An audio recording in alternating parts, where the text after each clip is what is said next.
Hey guys, welcome to Riya Talks. நான் நம்ம சேனலில் நிறைய டாபிக்ஸில் வீடியோ போடுறேன் லைக் குக்கிங் சீரியல் அதுக்கப்புறம் வந்து பார்த்திங்கன்னா ஹோம் டிப்ஸு நிறைய அந்த மாதிரி விஷயங்கள்லாம் வந்து பார்த்திங்கன்னா போட்டுட்ருக்கேன். ஸோ அதில் வந்து நான் ஸ்பெஷலாக இப்போ இன்னொரு டாப்பிக்கும் ஆட் பண்ண போகிறேன். நமக்கு ரொம்ப பிடிச்ச நம்ம இன்ஸ்பயர் ஆன நம் பர்சன்ஸை பற்றிலாம் வந்து ஒரு வீடியோ போடலாம் அப்படின்னு ஆசைப்பட்டேன். ஸோ அதில் வந்து ஃபஸ்ட்டு எனக்கு வந்து ரொம்ப பிடிச்ச கிரிக்கெட் பிளேயரான எம்எஸ் தோனி அவருடைய இயர்லியர் லைஃப்பை பற்றி சொல்லலான்னு நினைக்கிறேன். ஸோ நம்ம எல்லாருக்குமே ரொம்ப பிடிச்ச நம்மளோட தலை அவரை பற்றி அவரோட இயர்லியர் லைஃப்பை பற்றி தான் இந்த வீடியோவில் பார்க்க போகிறோம். சின்ன வயசுலேயே வந்து பார்த்திங்கன்னா ரொம்ப துருதுருப்பாக இருப்பவர் தான் தோனி. இவர் 1981 ஜூலை 7ஆம் தேதி வந்து ராஞ்சியில் பிறந்திருக்காரு. அவரோட அப்பா வந்து ஒரு கவர்மெண்ட் வேலையில் மேகான் அப்படிங்கிற இடத்துல வந்து வேலை செஞ்சுட்டு இருக்காரு. அதுக்கப்புறம் பார்த்திங்கன்னா இவர் சின்ன வயசில் பெரும்பாலும் சக நண்பர்களோட விளையாடுறதுல தான் அதிகமாக இருக்கார். விளையாடுற நேரம் போக மற்ற நேரங்களில் வந்து பார்த்திங்கன்னா ஆர்ட் அதாவது ஓவியம் வந்து வரைவார். அதில் தான் அவர் நிறைய டைம் ஸ்பெண்ட் பண்ணுவார். சின்ன வயசில் அவருக்கு ரொம்ப பிடிச்ச விளையாட்டுன்னு பார்த்திங்கன்னா ஃபுட்பாலும் பேட்மிண்டனும் தான். பல காலமாக வந்து ஃபுட்பால் டீமில் தான் வந்து அவர் கீப்பராக இருந்திருக்காரு. அப்போ ஒரு டைம் வந்து பார்த்திங்கன்னா ஒரு கிரிக்கெட் மேட்ச் போது அந்த டீமோட விக்கெட் கீப்பருக்கு வந்து காயம் ஏற்படுது. ஸோ அதனால அதுக்கு ரீப்ளேஸ் பண்ணி தோனியை வர சொல்கிறாங்க. ஸோ அப்படி தான் வந்து அவர் கிரிக்கெட்டில் வந்து ஸ்டார்ட் பண்ணுறாரு. ஸோ அதுக்கப்புறம் அவர் கிரிக்கெட்டையே வந்து அவரோட லைஃபாகவே எடுத்துக்கிறாரு. ரொம்ப சின்ன வயசில் துருன்னு பையனாக இருக்கார். அவர் வாழ்ந்த பகுதி ஃபுல்லாகவே வந்து பார்த்திங்கன்னா முழுக்க முழுக்க மலைகளாக தான் இருக்கும். ஸோ சின்ன வயசில் அவரோட ஃப்ரெண்ட்ஸோட அந்த மலைக்கு மேலே இறங்கி கீழே விளையாடுறது அவருக்கு ரொம்பவுமே பிடிச்சது. ஸோ அதனால தான் தன்னோட உடம்பு வந்து பார்த்திங்கன்னா நல்ல வலுவுள்ளதாக இருக்குதா அப்படின்னு சொல்லிட்டு கூட அவர் ஒரு பேட்டியில் சொல்லியிருக்காரு. அதுக்கப்புறம் வந்து பார்த்திங்கன்னா அவரோட அப்பா உடற்பயிற்சி வகுப்புக்கு போக சொன்னால் கூட எஸ்கேப் ஆகி இவர் என்ன பண்ணுவார்னா வந்து ஃப்ரெண்ட்ஸோடு ஊர் சுற்ற தான் போவாராம். சின்ன வயசில் பீகார் டீமில் வந்து ஆடிட்டுருக்காரு. அப்போ வந்து பார்த்திங்கன்னா பல போட்டிகளை வந்து இவர் பார்த்திங்கன்னா ஒரு ஆளாகவே வந்து ஹண்ட்ரட்ஸாக அடிப்பாராம். ஆனால் ஒரே ஒரு போட்டியில் கூட அவரோட டீம் வந்து ஜெயிக்காது. ஸோ அந்த தருணத்தில் தான் வந்து பார்த்திங்கன்னா இந்தியா வந்து பிசிசிஐ என்ன பண்ணுறாங்கன்னா சின்ன பசங்கக்கிட்ட இருக்க திறமையை அறியறதுல வந்து பார்த்திங்கன்னா அவங்க ஒரு போட்டி வச்சு அதில் வந்து எம்எஸ் தோனியை வந்து தேர்ந்தெடுக்கிறாங்க. அவர் வந்து இந்திய அணிக்காக வந்து பார்த்திங்கன்னா கென்யா, ஜிம்பாப்வே இந்த மாதிரி வந்து டீம்ஸோடு வந்து ஃபஸ்ட்டு விளையாடுறாரு.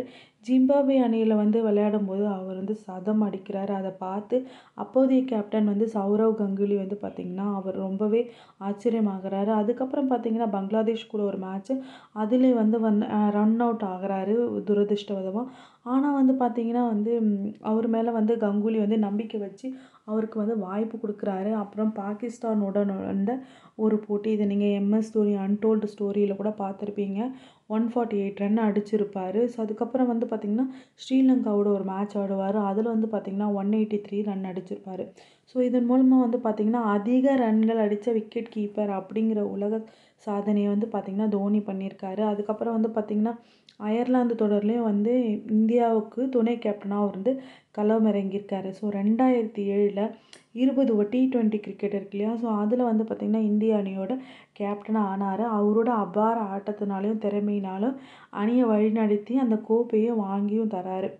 அதுக்கப்புறம் நம்ம எல்லாராலையுமே மறக்க முடியாத 2011 வேர்ல்ட் கப்புங்க.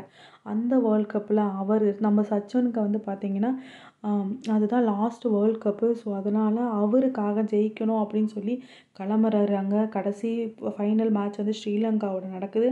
48வது ஓவர்லேயே வந்து பார்த்திங்கன்னா லாஸ்ட்டாக ஒரு 6 அடித்து அந்த கப்பையும் வந்து இந்தியாவுக்கு வாங்கி கொடுத்து பெருமை சேர்க்குறாரு.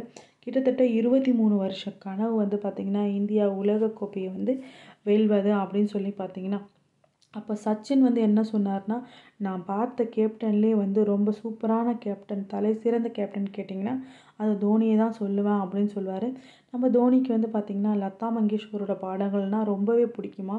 அதே மாதிரி வந்து கில்கிறிஸ்ட் அவர் தான் வந்து அவருக்கு பிடிச்ச விளையாட்டு வீரர் கூட. வீடியோ கேம் வந்து பயங்கரமாக விளையாடுவார். அப்புறமா கவுண்டர் ஸ்ட்ரைக் அப்படிங்கிற அந்த வீடியோ கேம் தான் வந்து பார்த்திங்கன்னா அவருக்கு ரொம்ப பிடிச்சது. அவர் அப்போவே வந்து ஆர்ட் வரையிறதெல்லாம் அவருக்கு ஆல்ரெடி இன்ட்ரெஸ்ட்னு சொல்லியிருக்கேன். அதே மாதிரி வந்து பார்த்திங்கன்னா நிறைய பைக்ஸ் அதை வந்து சேர்க்கறது வந்து அவருக்கு ரொம்பவுமே ஆர்வமான விஷயம்.